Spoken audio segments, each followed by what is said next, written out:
우리가 지난주에 역대상 11장을 시작하면서 1절부터 9절까지의 말씀은 여호와의 손으로 통일 왕국 시대였던 그 이스라엘을 하나님께서 다윗을 통하여 세우시는 장면들을 우리가 들여다볼 수 있었습니다. 하나님께서 세우셨습니다. 그리고 하나님께서 이스라엘을 통치하시고자 신정 통치를 알리시는 메시지였습니다. 그러니 지금 바벨론 포로로 돌아왔던 이스라엘 백성들에게는 다시금 예루살렘을 세우시며 성전을 일으키실 것도 하나님의 손에 의해서 역사될 것이라는 것을 암시적으로 이야기하고 있다는 겁니다. 바로 그 중점적 핵심에는 다윗의 용사들이 등장하고 있다는 겁니다. 다윗의 용사들은요, 이스라엘 백성들을 다윗이 통치하기에 가장 힘이 되었던 그 용사들을 소개하고 있다는 거예요. 그리고 용사들이 블레셋과 맞서 승리한 것은 전적으로 여호와의 구원에 의한 것이다 라는 것을 강조하고 있습니다. 자, 20절에서 47절 용맹스러운 30인의 주요 명단은 사무엘하 23장에는 끝부분에 회고록 형식으로 기록하였지만 오늘 우리가 함께 나눌 이 역대상 11장에서는요, 다윗이 통일 왕국을 시작하는 그 부분에서 시작점에서 기록하고 있었다는 점을 우리가 주의 있게 살펴봅니다. 왜 그러냐면요, 다윗이 즉위하고 왕국의 강성함이 어떤 다윗의 개인의 능력이나 노력으로 이루어진 것이 아니라 다윗과 함께 했던 그 용사들의 헌신과 충성으로 말미암아 이루어지고 있다는 것을 강조하고 있습니다. 그래서 다윗이요, 오늘 함께 집중적으로 살펴볼 15절에서 19절의 그 말씀의 내용, 그 모든 영광을 하나님께 돌려드리는 그 장면이 나옵니다. 다윗이 전적으로 여호와의 손에 이끌려 여호와의 손을 붙잡으며 여호와의 손에 의지하며 여호와께 돌려드린다고 합니다. 여호와께 대한 이 제사가 오늘 포커스예요. 하나님 앞에 드려지는 이 예배가 오늘 포커스예요. 그래서 창세기 35장 14절에 하나님께서 야곱에게 나타나셔서 그에게 복을 주시며 축복하실 때 하셨던 그 말씀입니다. 그때 야곱이 여호와께 어떻게 제사를 드렸는지, 야곱이 하나님이 자기와 말씀하시던 곳에 기둥, 곧 돌 기둥을 세우고 그 위에 전제물을 붓고 또 그 위에 기름을 붓고 자기 앞에 나타나셨던 그 하나님 앞에 대한 그 감사와 그 영광과 그 모든 헌신을 드려드리는 이 야곱의 모습. 그러나 또 반대적 개념에서 이스라엘은요, 애굽을 의지했고 또 아수르의 그 풍요로운 산물들을 의지했었습니다.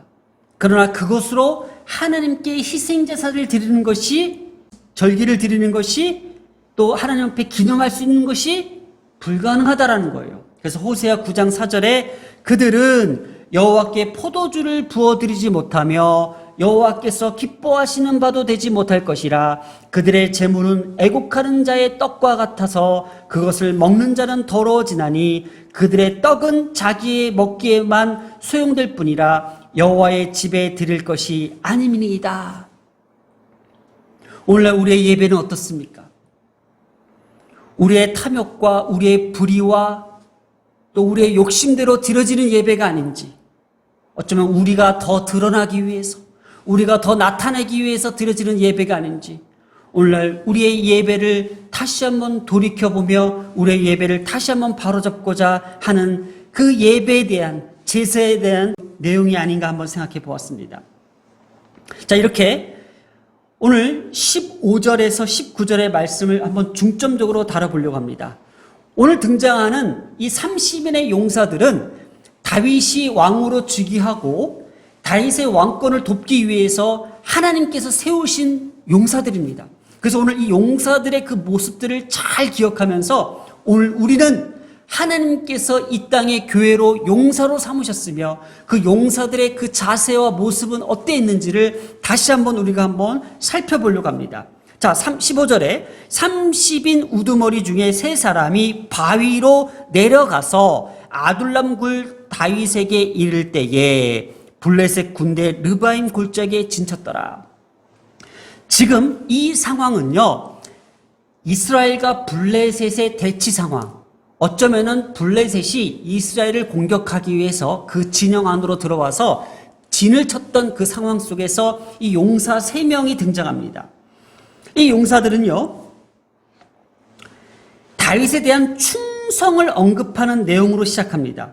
그래서 지금 15절에 은신할 수 이 바위로 내려갔다고 합니다.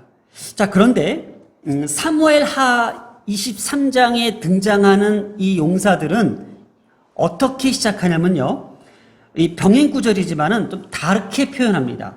곡식 벨 때에 바로 다윗에게 내려간 시점을 얘기하고 있지만 지금 이 상황은요, 바위로 내려갔다고 합니다. 바위로. 그러면 지금 역대상에서 말하고자 하는 것은 지금 바위로 내려갔다라는 것은 은신할 수 있는 그 거대한 틈 사이로 내려갔다는 거예요. 그 틈 사이로 내려간 것은 지금 다윗이 은신하고 있는 이 상황에서 왜? 전시 상황이라는 거예요. 전시 상황. 블레셋과 지금 대치하고 있는 상황이기 때문에 지금 다윗에게는 위중한 상황인 거예요. 16절을 계속 살펴봅니다. 자, 그때에 다윗은 산성에 있고 블레셋 사람들의 진영은 베들레헴에 있다고 합니다. 자, 지금 다윗은 산성에 있습니다. 우리 지난주에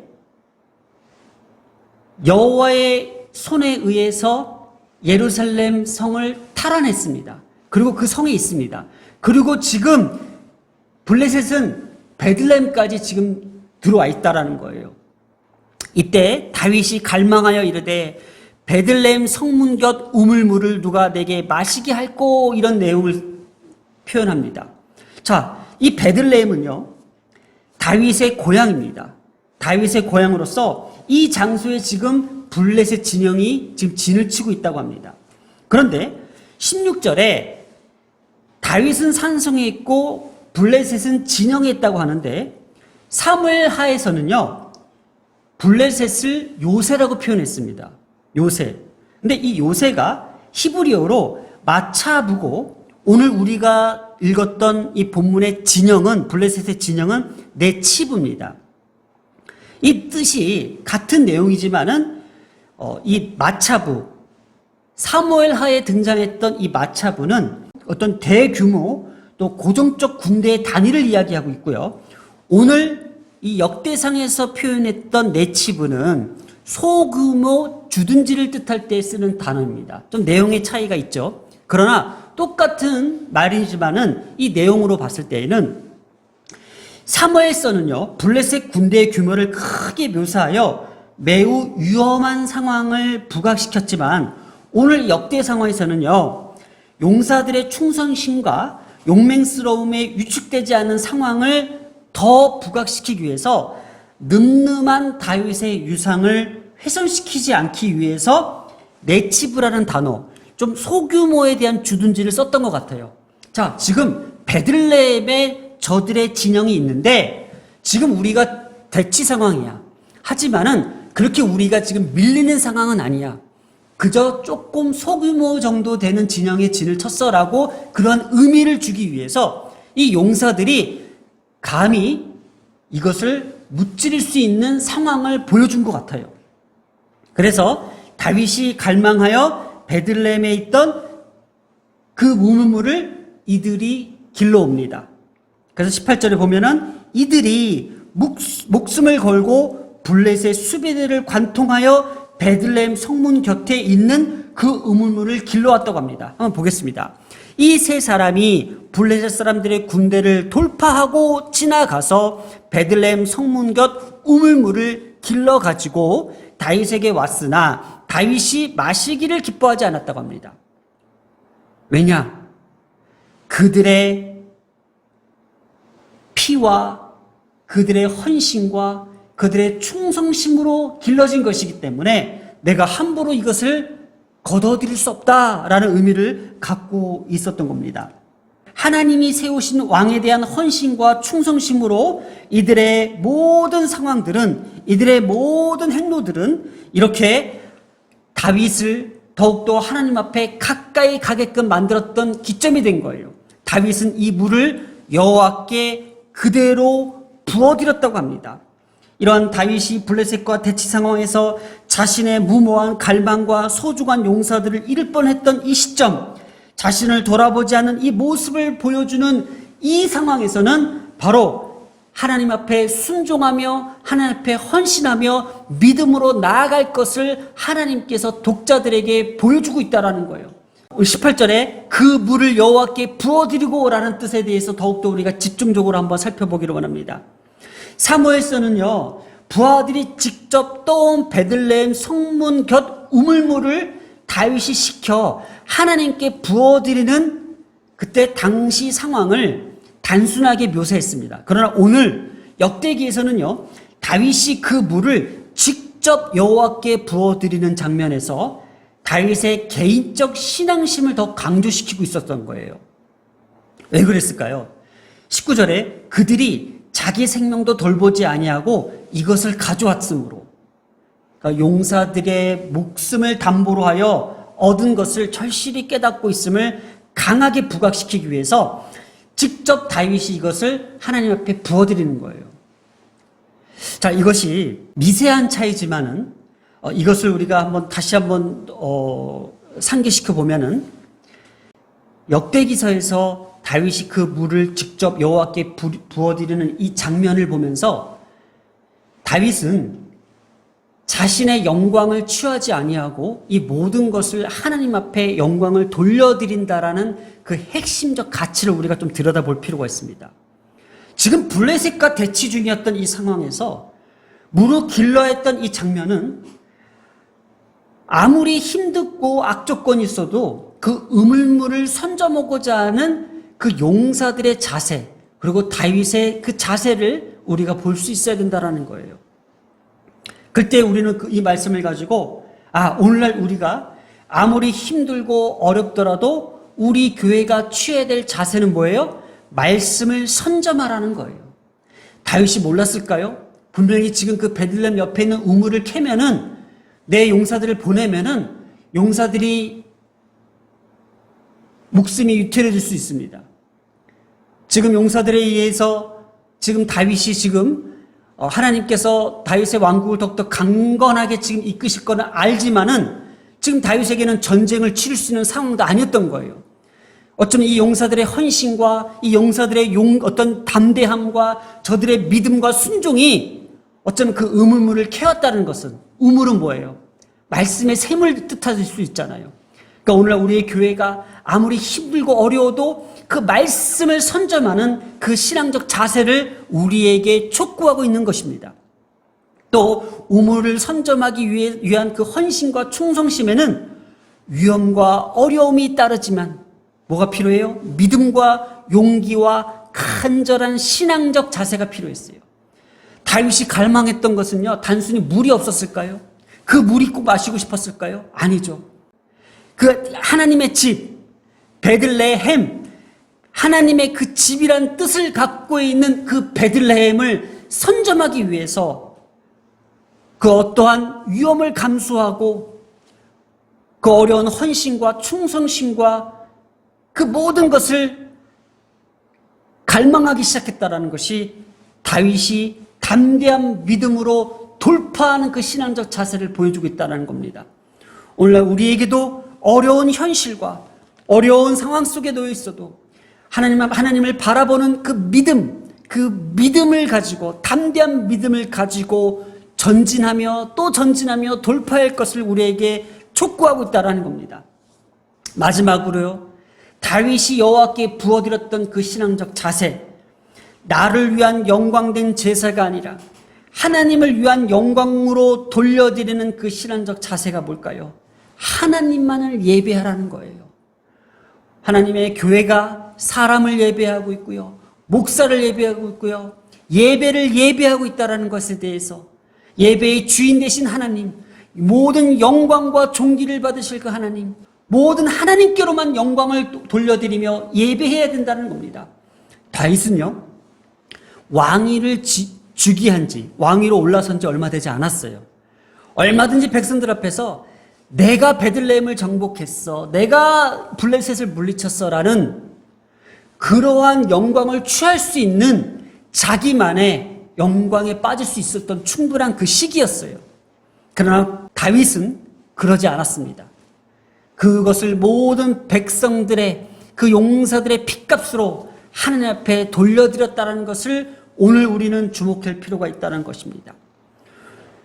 오늘날 우리의 한국 교회가요, 이렇게 강성하게 세워질 수 있었던 것은 성도들의 희생과 헌신과 충성된 믿음으로 한국 교회가 이렇게 커질 수 있었던 것입니다.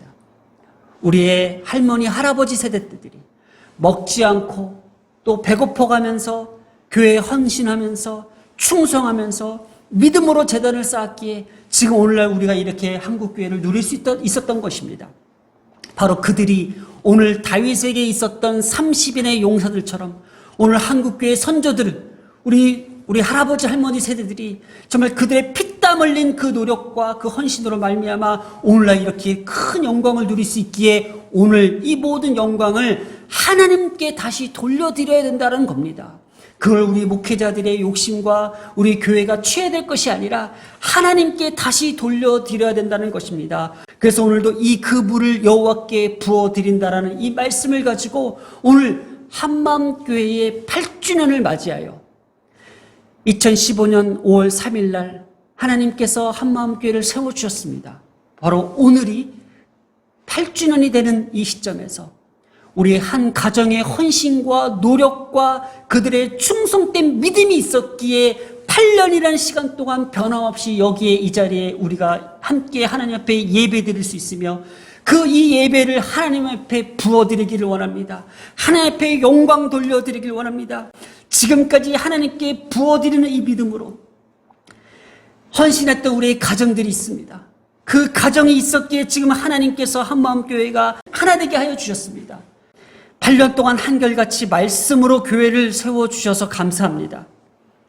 교회를 견고하게 세우시기 위해 헌신한 가정들을 축복해 주시옵소서.